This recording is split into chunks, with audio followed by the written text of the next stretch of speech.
Hi everyone, here is the video on transitioning to ICD-10. Okay, so you're going to go to the tool wrench here. And under the tool wrench, click on the billing tab. And you'll see here your ICD-9 and ICD-10 tab. Go ahead and click on ICD-10 tab.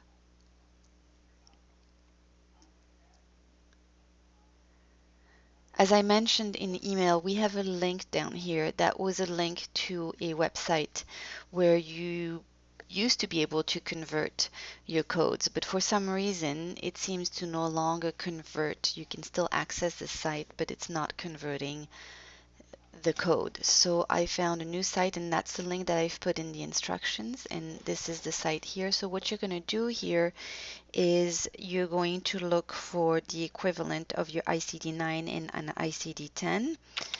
I'm going to do an example here. Click on convert and it will give you the code here down at the bottom.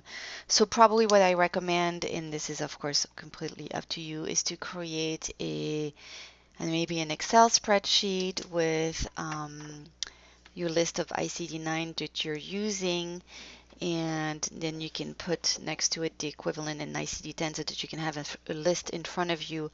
Once you have your list, as you notice here, none of these little boxes are checked. That means none of the ICD-9s are currently activated. So because it's a very long list and you don't want to activate all the codes, you're going to go to show as list, and here you're going to find the codes that you wish to have in ICD-9. So click on the find icon in the gray area here, the little magnifying glass icon, and then go ahead and type in the code, the equivalent that you found on that site. Make sure to check the ICD-10 box so that it's looking for under the ICD-10 list, and then go ahead and click on perform find here in the gray area. This will find you your code, and you can then check the in use box so that it will populate in that drop menu under the ICD-9 tab in your case detail or invoices. Another way to search too is by clicking the find icon and just simply putting the word pain, for example, and then make sure again that you check the ICD-10 box, perform find, and it will then find you all the pain codes, all the pain related codes, and you can just check the box then. So once you have built your list, you'll then have this ready for your patient's case detail. So the next thing is to go to your patient's case detail, click on your case here, and when you go to the ICD-10 tab, you should now see a list of the codes that you've checked under your settings. So I recommend leaving your ICD-9 code at first and then checking your ICD-10 codes. And once you've got your ICD-10 codes in place, go ahead and delete your ICD-9 from here.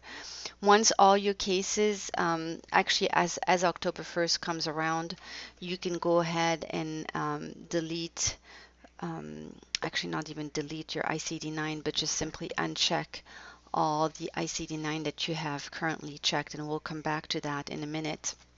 Once you've fixed all your case detail here, also what you want to do is go to the insurance payer one of your patient's case detail. And in this CMS form preferences, you're going to want to change this little box here, the ICD indicator. You're going to want to change that to a 0. And it may, you may think that you want to have a 10 there, but 0 is actually the code for the ICD-10. Those of you that don't have the new CMS form instructions, I'd be happy to send you a copy. You probably have it in your documentation folder inside of your Acubase folder, but if you don't, just email me and I'll send you that. So that's it in terms of fixing your patient's case detail. And then on October 1st, if you want, you can just come back to this tool wrench here, go to the billing tab, make sure that you're on your ICD-9 tab and not your ICD-10, and then go ahead and click on select all/none and uncheck. And this will uncheck all the ICD-9 that you currently have checked so that you don't have to worry about these popping up at all. And that's it. So good luck with all that, and email me if you have any questions. Thank you.